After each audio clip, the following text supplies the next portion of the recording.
Been a long time. 30 years. If I see you in the street, I cannot recognize you. Where are you staying? Taotian, District 2. You should visit your old home. Yeah, I'm going to. Kit arrives in Vietnam with his mother's ashes in a box. He's travelled ahead of his brother to rekindle his connection with the country he was born in but barely remembers. It's his job to find an appropriate place to scatter his mother's ashes. Monsoon is the second film from director Hong Ko, who made the similarly excellent Lilting. Like that film, it tenderly and carefully explores the sometimes complicated intersections in identity. Beginning with the hustle and bustle of Ho Chi Minh City, Kit quickly hides away in a rented modern flat. The stillness and modernity of the apartment is in stark contrast to the outside world. Its big glass windows look down on the old city. That's made all the more apparent in a visit to a relative's flat. It's cluttered, its windows have shutters on them, and its rough walls are lit with artificial light. For Kit, I think Vietnam is an alien place. He has very slight recollections of it as a child, and he barely speaks Vietnamese. What he does remember is wrong, incomplete, or changed. The building he lived in as a child obviously has another family in it. The pond he played around is filled in.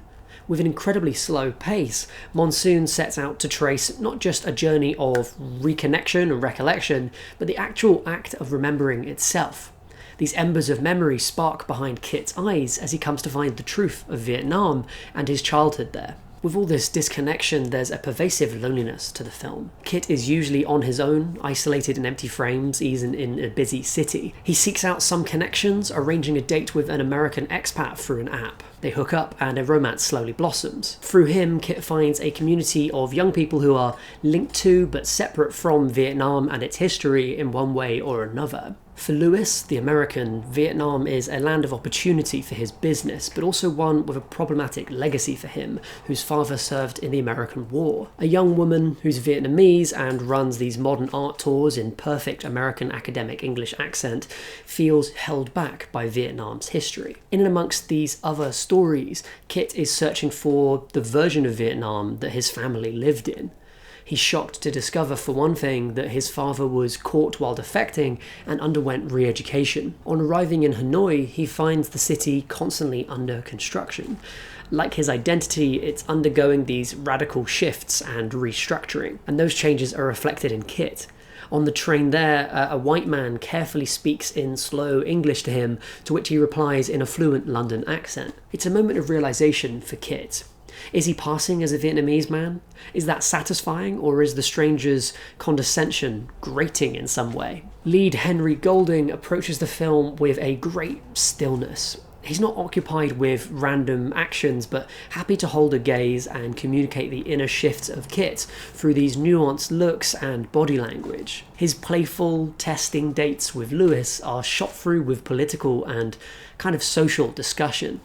Their sex scenes feel the same way, strangely enough. They're tender, they're playful, but they have this erotic tension in them as well. Lightly, carefully, intimately told, Monsoon holds off on any bold claims about identity, and instead it's discursive, explorative. The film itself actually explains this to the audience, in fact, where in one scene Kit is invited to watch the making of traditional lotus tea. It takes a long time, carefully preparing the flowers and steeping them.